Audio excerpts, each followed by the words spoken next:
के खास कार्यक्रम दिल भर दिल्ली में और आपके साथ मैं हूं शरण। फटी हुई जींस से उत्तराखंड के सीएम तीरथ सिंह रावत को परेशानी है तो यूपी के सीएम योगी का 4 साल का कामकाज कैसा रहा, कोरोना की स्पीड एक बार फिर कैसे तेज हो गई है और बंगाल में ममता बनर्जी पर पीएम मोदी ने क्या बोला, सब कुछ दिखाएंगे आज के दिन भर दिल्ली में।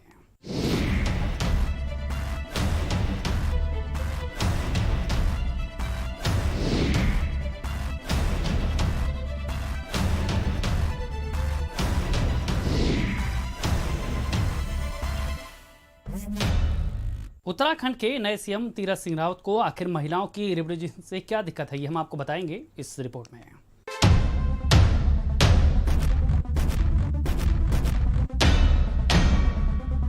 एनजीओ चलाती है, घुटने फटे दिखते हैं, क्या संस्कार। महिलाएं क्या पहनेंगी, तीरथ बताएंगे। महिलाएं कितनी संस्कारी, तीरथ बताएंगे। पहनावा मुख्यमंत्री तय करेंगे। ये सवाल उठने लाजमी है क्योंकि उत्तराखंड के बिल्कुल नए नए सीएम बने तीरथ सिंह रावत को महिलाओं की फटी जीन्स से बहुत दिक्कत है।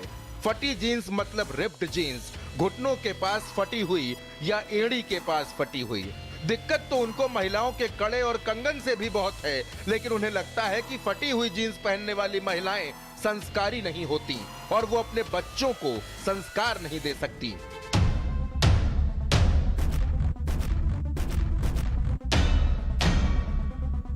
लेकिन मैंने जब उनकी तरफ देखा तो नीचे गमबूट थे, जब और ऊपर देखा तो घुटने फटे थे, हाथ देखे तो कई कड़े थे। तो मैं क्या करती हूँ, मैं एनजीओ चलाती हूँ। एनजीओ चलाती है, घुटने फटे दिखते हैं, समाज के बीच में जाती हूँ, बच्चे साथ में हैं, क्या संस्कार होगा। मुख्यमंत्री जी फ्लाइट में बैठी हुई एक महिला का जिक्र कर रहे थे।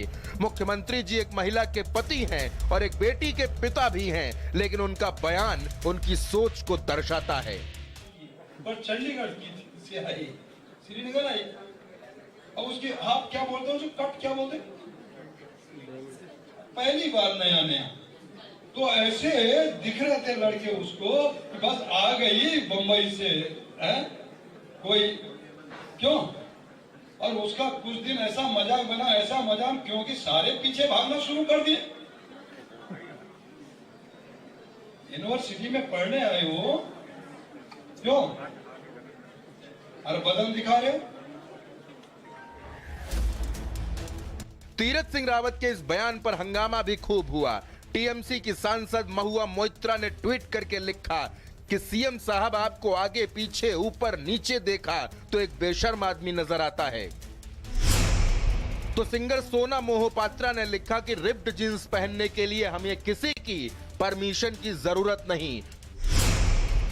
वहीं प्रियंका चतुर्वेदी ने इस मसले को सदन में भी उठाया, साथ ही ट्वीट करके लिखा कि देश की संस्कृति और संस्कार पर उन आदमियों से फर्क पड़ता है जो महिलाओं और उनके कपड़ों को जज करते हैं। सोच बदलो मुख्यमंत्री जी, तभी देश बदलेगा। महिला विरोधी जो मानसिकता है वो भारतीय जनता पार्टी की इनके मुख्यमंत्री रोज उजागर करते हैं। इसी तरह के सोच की वजह से आज जो विमेन के अगेंस्ट में क्राइम हो रही है उनको प्रोत्साहन मिलता है। मुझे तो नहीं लगता है कि ये मुख्यमंत्री बनने लायक हैं और इनके राज में महिलाओं के अधिकार तो कतई सुरक्षित रह ही नहीं सकते। महिलाओं का ये अपमान है, मुख्यमंत्री जी ने तुरंत माफी मांगनी चाहिए। मुझे लगता है कुछ मुंह पका बीमारी तो आप तक नहीं पहुंच गई है। तीरथ सिंह रावत को हाल ही में गद्दी मिली है और वो अपने बयान की वजह से घिर गए हैं। वहीं तीरथ के बयान के बाद सोशल मीडिया पर, ट्विटर, फेसबुक, इंस्टाग्राम पर रिप्ड जीन्स ट्रेंड करने लगा। प्रियंका चतुर्वेदी, स्वाति मालीवाल, गुल पनाग समेत कई लोगों ने रिप्ड जीन्स के साथ फोटो पोस्ट करके ट्वीट किए और तीरथ सिंह रावत पर हमला बोला। और अब सोशल मीडिया पर फटी जीन्स पर बहस छिड़ चुकी है। ब्यूरो रिपोर्ट, भारत समाचार। और उसके आप क्या बोलते हो, कट क्या बोलते,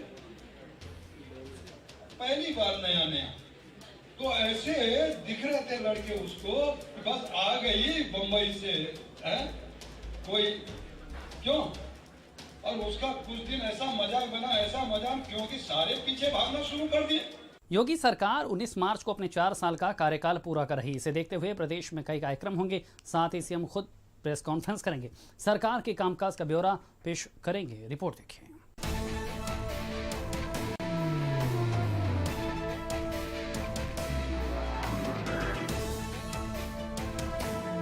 सूबे की योगी सरकार ने अपने 4 सालों का कार्यकाल पूरा कर लिया है। कठोर फैसले लेने वाले सीएम योगी की सरकार 4 सालों की उपलब्धियों को जनता के सामने पूरी तैयारी और जोरदार तरीके के साथ रखेगी। पूरे प्रदेश में प्रेस कॉन्फ्रेंस करके योगी सरकार जनता के सामने कामकाज का ब्यौरा रखेगी। सीएम योगी आदित्यनाथ शुक्रवार को एक बुकलेट जारी करके प्रेस कॉन्फ्रेंस करेंगे। साथ ही शॉर्ट फिल्म और गाना भी लॉन्च होगा। सरकार इस कार्यक्रम को महोत्सव बनाने की तैयारी में है। सरकार के 4 साल पूरे होने पर प्रेस वार्ता, सीएम योगी करेंगे प्रेस कॉन्फ्रेंस। अवध शिल्प ग्राम में सार्वजनिक कार्यक्रम भी होगा। प्रभारी मंत्री जिलों में करेंगे प्रेस कॉन्फ्रेंस। लखनऊ में सीएम के साथ दोनों डिप्टी सीएम रहेंगे। प्रदेश अध्यक्ष भी सीएम के साथ रहेंगे। सहारनपुर में मंत्री सूर्य प्रताप शाही, सिद्धार्थनगर में स्वामी प्रसाद मौर्य, बाराबंकी में दारा सिंह चौहान, नोएडा में जय प्रताप सिंह, रामपुर में रहेंगे ब्रजेश पाठक, बरेली में श्रीकांत शर्मा, प्रयागराज में सिद्धार्थनाथ सिंह, वाराणसी में आशुतोष टंडन, महेंद्र सिंह मुरादाबाद, सुरेश राणा अलीगढ़, वहीं भूपेंद्र चौधरी कन्नौज, उपेंद्र तिवारी महाराजगंज, राम नरेश अग्निहोत्री फतेहपुर, स्वाति सिंह सीतापुर, बुलंदशहर में रहेंगे अशोक कटारिया। यूपी गवर्नमेंट के 4 साल पूरे हो रहे हैं, तो ऐसे में सरकार के तमाम मंत्री और मुख्यमंत्री खुद अपने 4 साल के रिपोर्ट कार्ड को जनता के बीच लेके जाएंगे और 7 दिन तक वो तमाम जनता के बीच अपने रिपोर्ट कार्ड को पेश करेंगे और जगह जगह आपको दिखाएंगे। पूरे लखनऊ समेत पूरे यूपी के सभी जनपदों में बड़ी बड़ी होर्डिंग्स लगाई गई हैं। मंत्रियों को जो जिम्मेदारी सौंपी गई है वो हर जगह प्रेस कॉन्फ्रेंस करेंगे, आम जनता तक अपने कार्य को लेकर जाएंगे। सरकार इस कार्यक्रम के जरिए एक तीर से कई निशाने साधने की जुगत में है। एक तो 4 साल की उपलब्धियां बताई जाएंगी, तो दूसरी ओर सफल आयोजन करके पंचायत चुनाव पर भी फोकस है। उत्तर प्रदेश में 2017 में जब योगी आदित्यनाथ जी के नेतृत्व की भाजपा सरकार बनी, तो कानून व्यवस्था को दुरुस्त करना और भ्रष्टाचार को कम करना हमारी सर्वोच्च प्राथमिकता थी और उस दिशा में हमने इतने प्रभावशाली काम किए हैं। उसके कारण अपराधियों को संरक्षण देने वाले, भ्रष्टाचार में आकंठ लिप्त विपक्ष की जो निराशा है वो सामने आ रही है। झूठ दमदार प्रचार बेशुमार, यही है योगी सरकार। बड़े प्रश्न चिन्ह हैं। आप झूठ बोल रहे हैं। आपने एक भी एक्सप्रेसवे नहीं बनाया जो आपने अपने रिलीज में, प्रेस रिलीज में लिखा है। किसानों की आय दुगनी नहीं हुई। कृषि कानून किसानों की जान ले रहे हैं। 300 से अधिक किसान अपनी जान दे चुके हैं। महिला सुरक्षा के आपके दावे फेल हो चुके हैं। पूरा उत्तर प्रदेश अपहरण से, लूट से, बलात्कार से थरथरा रहा है। अपराधी पुलिस को मार रहे हैं। पुलिस की ठोको नीति चल रही है और उत्तर प्रदेश की सरकार कह रही है कि हमारे आंकड़े अच्छे हो रहे हैं। तो ये इवेंट मैनेजमेंट बंद कीजिए योगी जी, काम कीजिए। 20 मार्च को विधानसभा वार जनसभा, 21 मार्च को हर ब्लॉक में किसान कल्याण मेला, 22 मार्च को मिशन शक्ति के तहत हर विधानसभा वार सम्मेलन, 23 मार्च को मिशन रोजगार मेला हर जिला पंचायत बोर्ड में होगा, 24 मार्च को मिशन श्रमिक कल्याण दिवस मनाया जाएगा। योगी सरकार अपने इन 4 सालों के कार्यकाल को प्रदेश के लिए स्वर्णिम बता रही है, तो विपक्ष इसे सिर्फ आंकड़ेबाजी बता रहा है। अब ये होगा कि सरकार के 4 वर्ष पूरे हो रहे हैं, ऐसे में विपक्ष तो आंकड़ेबाजी सरकार की बता रहा है, लेकिन क्योंकि पंचायत चुनाव आने हैं, परिणाम के 4 साल के कार्यों के बाद सीधे तौर पर पंचायत चुनाव आएंगे और उसके परिणाम ये बताएंगे कि सरकार के 4 साल के कार्यों में कितनी सफलता उन्हें मिल रही है या फिर विपक्ष के आरोप जनता देख रही है। कैमरा पर्सन नूर आलम के साथ संजय सिंह चौहान, भारत समाचार, लखनऊ। लखनऊ में सामूहिक विवाह योजना के तहत 3500 शादियां कराई गई। रिपोर्ट देखिए।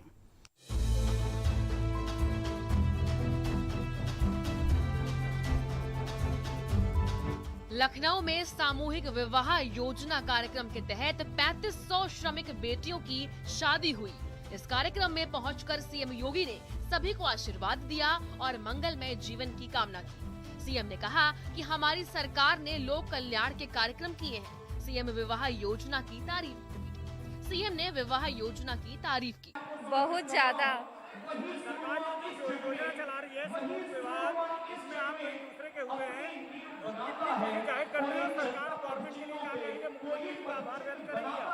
हाँ, बहुत उनका बहुत बहुत धन्यवाद है। बहुत अच्छी योजना है हम सभी के लिए। 107 जोड़े श्रमिक परिवारों से जुड़े हुए एक साथ यहाँ पर अपनी नए जीवन की शुरुआत कर रहे हैं। कितने आप सौभाग्यशाली हैं। सामान्य कार्यक्रमों में हम लोगों को जाने का अवसर नहीं प्राप्त होता है। हमारे यहाँ मंत्रियों के परिवार में, हमारे जनप्रतिनिधियों के परिवार में मांगलिक कार्यक्रम होते हैं। हम लोगों को जाने का अवसर नहीं मिल के वर और वधू को अपना आशीर्वाद और उनके उज्जवल भविष्य की कामना करने के लिए यहाँ पर पधारे हैं। यह एक बहुत सौभाग्य और मांगलिक कार्यक्रम के साथ एक मंगलदायी अवसर भी है। मैं इस अवसर पर आप सबके प्रति अपनी शुभकामनाएं व्यक्त करता हूं। 3500 जोड़ों का सामूहिक विवाह करा रही है। आप देख सकते हैं कि लखनऊ के वृंदावन डिफेंस एक्सपो में यह भव्य आयोजन किया जा रहा है, जिसमें आप देखिए कि जो जोड़े हैं उनका जो है विधि विधान के साथ जो है यहाँ पे विवाह कराया जा रहा है। उनके जो परिजन हैं वो भी यहाँ पे पहुंचे हुए हैं। पूरी तरह से जो है यहाँ पे मंत्रों का उच्चारण कराया जा रहा है। उसके बाद जो है जयमाला जो है वर वधू एक दूसरे को डाल रहे हैं और अब जो है 7 फेरे ले करके जो है एक दूसरे के बंधन के सूत्र में जो है वो बंध रहे हैं। आप खुद देखिए कि जो तमाम लोग हैं पूरे आपको दिखाई देंगे कि किस तरह विधि विधान के साथ जो है यहाँ पे जो विवाह है वो संपन्न कराया जा रहा है।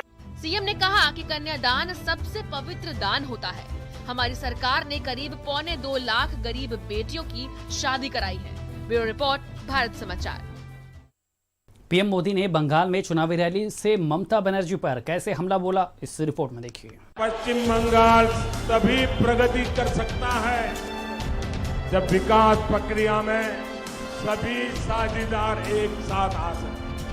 बंगाल में सियासी पिच तैयार है और हर रोज चौके छक्कों की बारिश हो रही है। चुनावी पिच में बीजेपी के हरफनमौला योगी के बाद master blaster PM Narendra Modi ने कमान संभाली। पुरुलिया में नरेंद्र मोदी ने चुनावी सभा की और सीधे ममता बनर्जी पर निशाना साधा।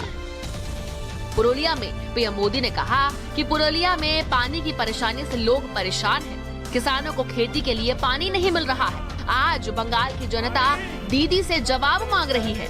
मोदी ने कहा कि बंगाल में विकास की असीम संभावनाएं हैं। मोदी ने दावा किया कि बंगाल में डबल इंजन की सरकार बनेगी, एक इंजन बंगाल में और दूसरा दिल्ली में। मोदी ने कहा कि पलायन की समस्या को खत्म करेंगे कि 10 साल के तुष्टीकरण के बाद लोगों पर लाठियां डंडे चलवाने के बाद अब ममता दीदी अचानक बदली से दिख रही हैं। ये हृदय परिवर्तन नहीं, हार का डर है।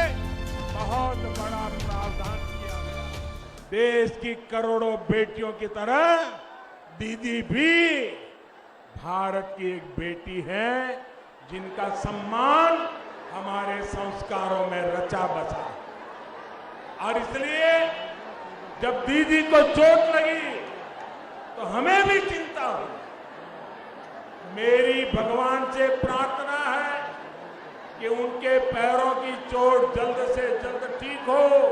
पश्चिम बंगाल तभी प्रगति कर सकता है जब विकास प्रक्रिया में सभी साझेदार एक साथ आ सके। लेकिन दलित दीदी ने बंगाल के दलितों, पिछड़ों, आदिवासियों, वनवासियों को कभी अपना साझेदार माना ही नहीं। ये पुरुलिया के वो परिवार है जिन्हें दीदी के विरोध की सजा दी गई, फांसी पर लटका दिया गया।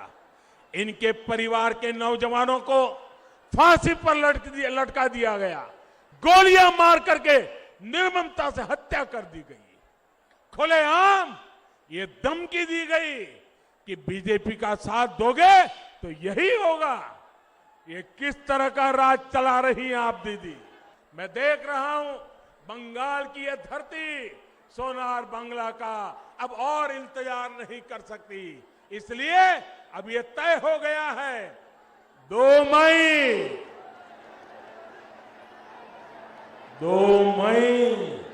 दीदी जाच्छे।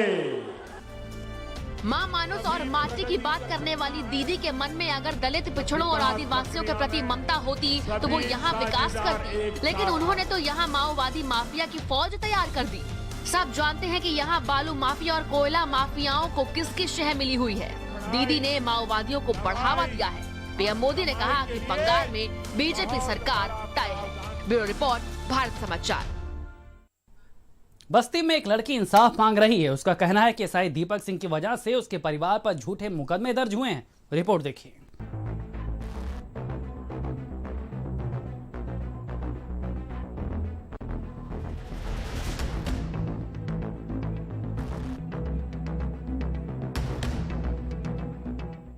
जिस पुलिस के कंधों पर सुरक्षा की जिम्मेदारी है, वो ही समाज में भक्षक बनती जा रही है। बस्ती में तैनात दारोगा दीपक सिंह ने खाकी को शर्मसार कर दिया है। पोखर बिटवा गांव की रहने वाली काजल सिंह नाम की लड़की ने दारोगा दीपक सिंह पर बेहद गंभीर आरोप लगाए हैं। काजल सिंह का कहना है कि दारोगा दीपक ने पहले जबरन फोन करके परेशान किया और व्हाट्सएप पर चैटिंग की। असल में पूरा मामला लॉकडाउन के वक्त का है। काजल का कहना है कि वो 31 मार्च 2020 को अपनी दादी के लिए दवा लेने निकली थी। इसी दौरान सानूपार चौकी पर तैनात दारोगा दीपक सिंह ने उसे रोक लिया। गाड़ी की चेकिंग के नाम पर उसका फोन नंबर ले लिया और फोन करके अश्लील बातें करने लगा। काजल ने दीपक सिंह का नंबर ब्लॉक कर दिया तो दीपक नए नंबर से फोन करने लगा। फिर एसआई दीपक सिंह ने पीड़िता के भाई के खिलाफ जानलेवा हमला, बंधक बनाने और पिस्तौल छीनने के आरोप में मुकदमा दर्ज कर दिया। इस मुकदमे में पीड़ित लड़की के भाइयों, बहन और अन्य के खिलाफ मुकदमा दर्ज करा दिया गया है। 1 साल के अंदर लड़की और उसके परिजनों पर 8 मुकदमे दर्ज हो गए। वहीं पीड़िता का कहना है कि मुकदमों की वजह से उसकी शादी नहीं हो पा रही है। कार्रवाई के नाम पर सिर्फ एसआई को लाइन हाजिर किया गया। अब राज्य महिला आयोग में ये मामला पहुंचने के बाद एक बार फिर सुर्खियों में है। दीपक सिंह का सारा जो भी उनका वो है, सब उनके सारे गलती का एक रिकॉर्ड है हम लोगों के पास। उसके बाद भी हम लोगों की कहीं सुनवाई नहीं हुई। दरोगा सिर्फ हमारे साथ गलत काम करना चाहते थे और उसी का विरोध करने की वजह से आज हमारे पूरे परिवार पे 8 मुकदमा हो गया है। 200 धाराएं तक के ऊपर लग गई। हमारी शादी टूट गई। हम लोग कहीं सर उठाकर चलने लायक नहीं है। हमारे भाई लोग जिला बदल हो गए। अब कहीं भी हम लोगों के पास कुछ नहीं बचा। अब सुसाइड के सिवा उनका नंबर ब्लॉक कर दिया। उसी के लिए हमारे बेटी को बहुत परेशान कर दिया। हमारा घर एकदम बर्बाद कर दिए। हम लोग को परिवार को जेल कटाए और मारे, सब लोग को मारे हैं। भी हमारी बेटी की शादी भी नहीं हो रहा है। क्यों नहीं हो रहा? उनके ऊपर इतना मुकदमा हो गया है, उसी के लिए। एसपी का कहना है कि जिस नंबर से चैटिंग हुई वो जांच में दीपक सिंह का नहीं निकला। एसपी का कहना है कि पीड़िता के आरोपों में कोई सत्यता नहीं है। जो मुकदमे हैं वो जमीन विवाद से जुड़े हैं। जो आवेदिका के द्वारा जो आरोप लगाए जा रहे हैं उसमें कोई इस तरह की सच्चाई सामने नहीं आई थी कि एसआई दीपक सिंह ने उनके साथ में किसी प्रकार का कोई मिसबिहेव करने का या कोई अतिरिक्त लाभ लेने का प्रयास किया। लेकिन अभी जो आरोप लगाए गए हैं और ये जो मुकदमों के जो आरोप लगाए जा रहे हैं कि इनके विरुद्ध जो 7 मुकदमे हैं वो एसआई दीपक सिंह ने लिखाए थे, इसमें भी जो गांव के जो लोग हैं वहाँ के और इनके पूर्व से भूमि विवाद के मामले प्रचलित रहे हैं। व्हाट्सएप चैट इनके द्वारा एक पेपर में लेकर दी गई थी, जिसकी जांच जब करवाई गई तो वो नंबर एसआई दीपक सिंह का नहीं पाया गया था। ये दीपक सिंह, इनको मेरे द्वारा लाइन हाजिर किया गया था। इस मामले का पूरा सच क्या है ये तो जांच के बाद ही सामने आ जाएगा। फिलहाल पीड़िता ने दारोगा पर गंभीर आरोप लगाए हैं, जिसे लेकर बस्ती में ये मुद्दा चौक चौराहों पर चर्चाओं में है। बस्ती से भारत समाचार के लिए अनुज कुमार सिंह की रिपोर्ट। देश में कोरोना एक बार फिर तेजी से पांव पसार रहा और इसकी रफ्तार भी पहले से तेज हो चुकी है। रिपोर्ट देखिए।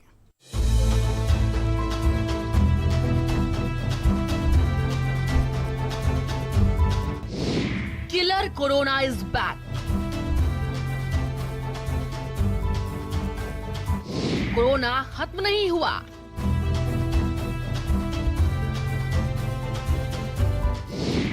कोरोना का खतरा बरकरार है।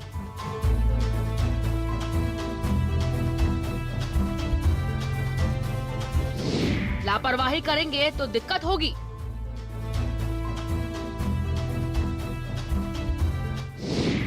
पीएम मोदी ने की देश से अपील।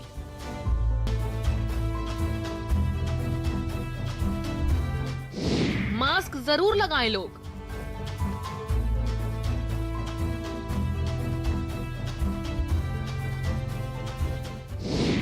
वैक्सीनेशन की स्पीड बढ़ानी होगी।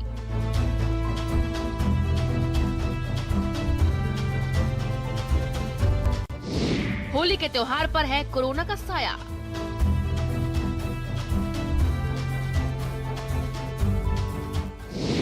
जोश में होश न खोएं लोग।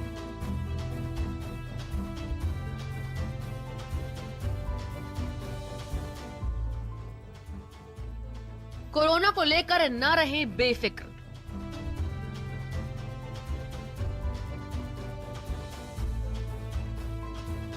देश में कोरोना के नए मरीजों का आंकड़ा लगातार बढ़ रहा है। देश में एक बार फिर कोरोना वायरस ने रफ्तार पकड़ ली है। दिन ब दिन आंकड़े डरा रहे हैं। तमाम पाबंदियों के बावजूद लोगों की लापरवाही थमने का नाम नहीं ले रही।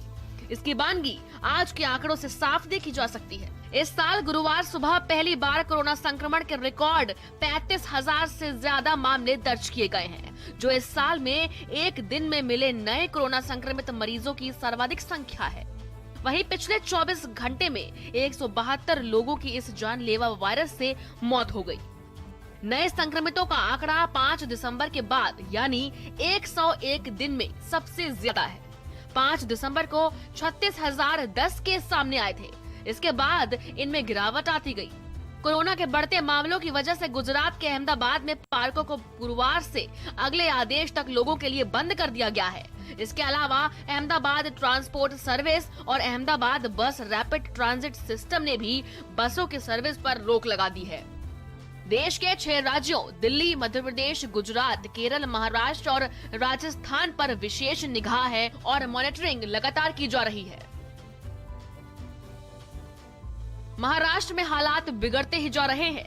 देश में मास्क न लगाने वाले लोगों पर एक बार फिर कार्रवाई हो रही है। तो प्रधानमंत्री नरेंद्र मोदी ने राज्यों के मुख्यमंत्री के साथ बैठक की और कहा कि हमें वैक्सीनेशन की स्पीड बढ़ाने पर विचार करना होगा।